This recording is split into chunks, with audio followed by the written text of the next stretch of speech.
det der motiverede mig dengang, det var jo terrorismen.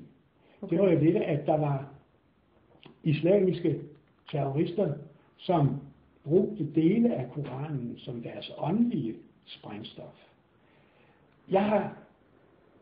Når jeg har skulle kommentere den tegning, som beskyldes for at være en tegning af Muhammed, så har jeg sagt, jeg ved ikke, hvordan Muhammed ser ud. Jeg har aldrig set ham, og det er der ikke mange, der har vel. Men jeg har tegnet en terrorist, en type, der kunne ligne en af Al-Qaidas mænd. Og han har så taget islam, eller del af islam, som gidsel.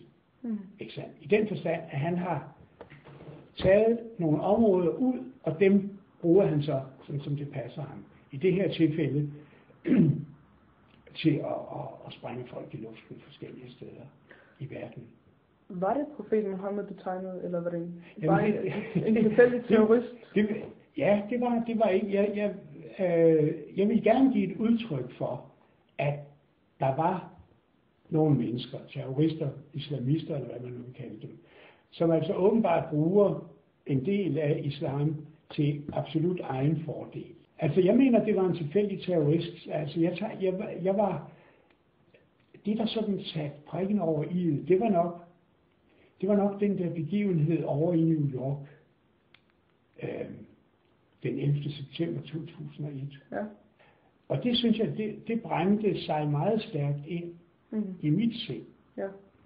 Og jeg tror, at der ligger en vældig protest mod dette, at nogle terrorister angriber, hvad skal vi sige, en samfundsorden, som de ikke kan lide på den måde, og dermed dræber næsten 3.000 uskyldige mennesker. Så du sidder faktisk i dag og siger, at det var en terrorist, du tegnede, og det var ikke specielt Muhammed, det var en terrorist. Men alle autoriteterne i alle de muslimske autoriteter, altså imamerne, også dem, der jo tog til Mellemøsten, de har på en eller anden måde, måske, jeg ved det ikke, det er bare noget, jeg tænker, men jeg tror, de har valgt den version, fordi det er den, der giver dem mest slagkraft. Ikke sandt? Og de giver også slagkraft over for Danmark.